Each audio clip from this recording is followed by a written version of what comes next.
we are in moment distribution method. So last class is the introduction for moment distribution method and we solved a single problem, and in this class we will be taking another problem and we will be solving this continuous beam by using moment distribution method. Analyze the continuous beam as shown in figure by moment distribution method, and you have a two span continuous beam.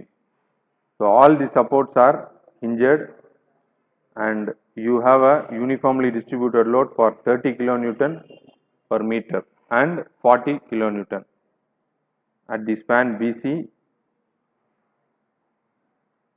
What you have to do is, see, in a continuous beam you know that there will be positive and negative bending moment. So the positive bending moment occurs when you consider the beam as simply supported. The negative bending moment how to find? So by using either slope deflection method or moment distribution method. So this has a process.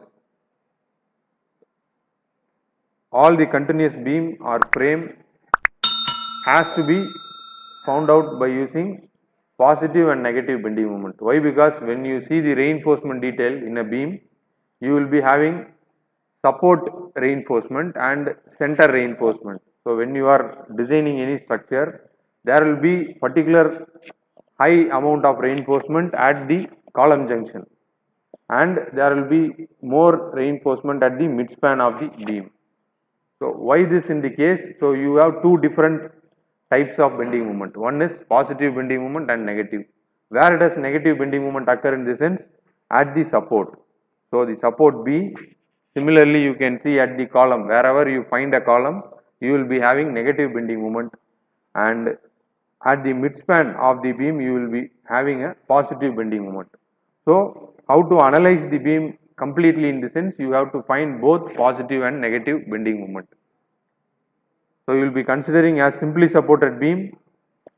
For each and every span you will be taking it as simply supported beam and you will be finding positive bending moment, and negative bending moment needs any technique, either slope deflection method or moment distribution method. Currently we will be using moment distribution method and we will solve the problem. And what are the steps is, first step is common to all, imagining that this beam is a fixed beam. So this is the first step for slope deflection or moment distribution. So what will you do in the sense? You will be finding fixed end moment. So what is your assumption in the sense? Whatever might be support condition given in the beam, you will consider, you will remove all the support and it will be taken as fixed. And you very well know this formula, a fixed beam carries a uniformly distributed load. So considering A and B as fixed beam, and if it is having uniformly distributed load, you know that WL square by 8 is the formula, and you can use for MAB and BA. For the span B to C, you have WAB square by L square, and MCB will be WA square B by L square. So this is the formula which has been substituted here and you will be having this answer. So what is this step in the sense? You are considering the support as fixed end and you will be refining in the next step. You know that this support or this beam is not a fixed beam, and what you will be doing is, in moment distribution method or slope deflection method, you will be refining to the real support condition. Always A to B will be negative. You can see that FAB will be negative and FBC will be negative. From left to right it will be negative, from right to left it will be positive. Plus and minus, this you have to remember. In further classes I will explain the reason for this. Second step is distribution factor. See, you know that where to find distribution factor or where to apply distribution factor in the sense, wherever you have more than one support, you have to apply distribution factor. So at point A you have one support, whatever might be the moment is acting here or no moment will be there, so it will be taking absolutely everything. So at the support C it takes all the load and moment, but in the support B there are two members. So why distribution is required when two members are there. So how much you can distribute in the sense, so you have a formula. So what is that formula? If you are taking B as the support, if opposite end is hinged, then what is the formula? 3 by 4 I by L. So this is the formula written here. For B to A, first one is member. You have to write it as joint, member, relative stiffness, sum and distribution factor. So this is the tabular column. For all the problems, you have to use this same tabular column. So currently you have one joint which has two members, and you will be taking that joint, and in this joint you are having two members, that is B to A and B to C. So it is written here BA and BC. Next, you know that if the opposite end is hinged, 3 by 4 I by L. Why it is written as 6? The span is 6 here. And why the second term is written as 5? B to C, the span is, total distance is 5. So when you multiply this, you will be getting 3 by 24 I. And BC as 3 by 20 I. The next step is you have to find the sum. What is sum in the sense? You have to add all the two values. 3 by 24 plus 3 by 20. So what is the answer for that? 0.275. Yes. See here the two components are added, that is 3 by 24 plus 3 by 20. It is added and it is written in terms of fraction. So you can divide 33 by 120, the same answer you will be getting. Okay. Then how to find distribution factor in the sense? You have to divide relative stiffness by sum. So what is relative stiffness? 3 by 24 I divided by 33 by 120 I. So you have to divide the relative stiffness of BA, that is this component, by this component. So what will be your answer? Distribution factor for member BA 0.45, isn't it? Okay. Then divide the 3 by 20 divided by 33 by 120. So you have to divide this two component to get the distribution factor of BC. What is that answer? 0.55. Yes. You will be getting the same answer here. 5 by 11 will be 0.45, isn't it? Remember that whenever you add the distribution factor, the answer should be 1. So what is your distribution factor here? 0.45 and 0.55. If you add that, you have to get 1. So check the previous problem what you have solved. The distribution factor, whatever the value you will be getting, if you add that at that joint, it will be 1. If it is not, you have to check at that step itself. You will be not getting the right answer at the end. So this is a checkpoint. If your distribution factor is not 1, sort out your errors here itself. Moment distribution method. This is step 3.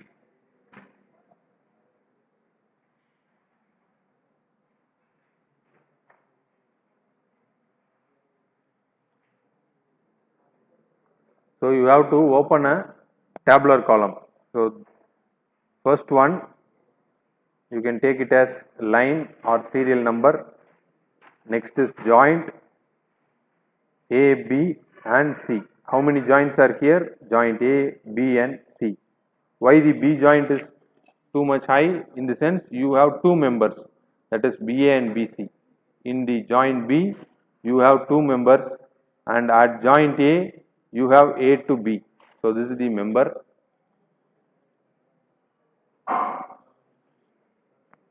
So at all the joints, the member are written here. Next step is distribution factor. So first one is writing down the members for the joint, and second step is distribution factor. Observe here where you have written distribution factor, BA and BC. Why? Because at the joint B you have distribution. So this is the joint B. You have to distribute here. Hence, the member BA and BC will be having the distribution factor value. So this will be 0.45 and this will be 0.55. If it is in decimal or if it is in fraction, 5 by 11 or 6 by 11. And line 3 is fixed end moment. What is FEM is fixed end moment. For the member AB, what is the fixed end moment? Minus 90, and for BA is plus 90, isn't it? MFBA is plus 90, and for BC, member BC, yes, minus 28.8, and CB will be 19.2. So this will be your fixed end moment. So at the first step, you would have got the fixed end moment. Same thing you have to write at the respective member. Next step is release and carry over. So first 3 lines will be common for all the problem. First you have to write the tabular column title, and line 1 member will be same for all the problem, distribution factor, fixed end moment. Now you have to start the iteration. So before starting the iteration, you have to check that either all the members are same. At the joint A, it is not fixed. So what is the joint here? It is a hinged joint, so it will be not taking any moment. Okay.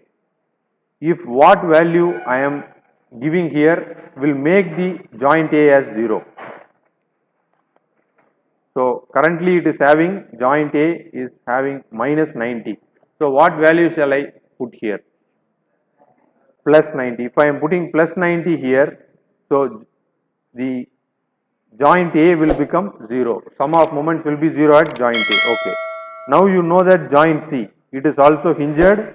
We are finding a moment here. So what we can substitute here is minus 19.2. If I am substituting that, while I am adding, it will be getting 0. So that I am making the release and carry over. What do you mean by release? First we assume that the beam is fixed. Now we are refining that. Now we are knowing that, okay, the support A is not fixed, it is hinged. So at the hinged end, it should be 0. So we are applying, instead of minus 90, we have to apply plus 90. If it is plus 19.2, you have to apply minus 19.2. So this is known as the step called release.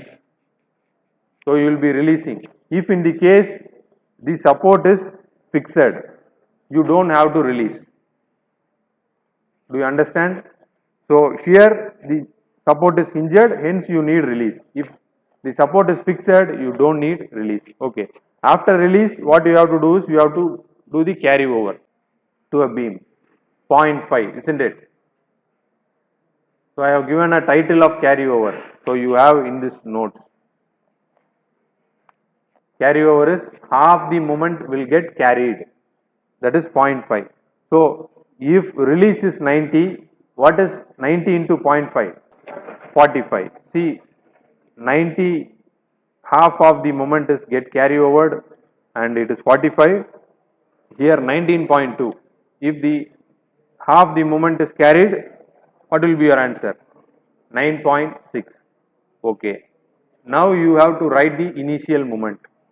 So add all the value and write as initial moment. So this is the line 5, that is step 5. Initial moment is you have to add minus 90 plus 90 will become 0 and plus 19.2 minus 19.2 will become 0. So if you add this 2, what will be your answer? 135, and add this thing and write here. So you will be getting 0 at joint A, C, this is 135, and finally you will be getting minus 38.4. So this is your initial moment. So now you have to balance. You know that support B has hinged. So here the sum of moments should be 0. So you will be having positive and negative of same moment, it has to be 0. So but what is the moment here? Add this two value. Add 135 minus 38.4. 90? 96.3. Now you got 96.3 and you multiply it by distribution factor. 96.3 into 0.45. What is the answer? 43.9. So you substitute the same value, that is 96.3 into 0.55.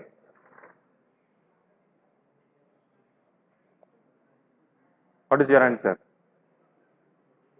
52.7. So this is your moment. Now you have to add 135 minus 43.9. 91.1 will be your answer, and add minus 38.4 and minus 52.7. 91.1. So you will be getting 91.1 as your balanced moment. So this is your moment. So if you add 91.1 and minus 91.1 will be 0. So this is the final moment. Next step is final end moments. Your negative bending moment, what you got is 91.1 at the joint B. So this is the joint B, you got 91.1, it is written here. And at joint A is 0 and at joint C is 0. So you can see here the joint A and joint C is 0 and joint B you have 91.1. So you will be having negative moment in a triangular mode. So this triangle is negative bending moment. Now you find positive bending moment. Consider the span A and B as simply supported, and you will be having a uniformly distributed load for 30. What is the formula? A simply supported beam carrying uniformly distributed load. Next case will be a simply supported beam carrying point load apart from center.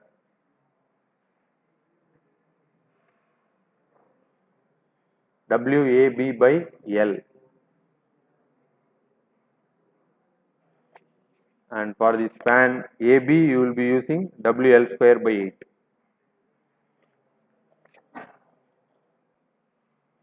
Since this is a uniformly distributed load, you will be having a parabola and which will be having an intensity of 135. So this is 135 here, and you have B2C which is a point load, so you will be having a straight line. What is the intensity here is 48. So you got the positive and negative bending moment.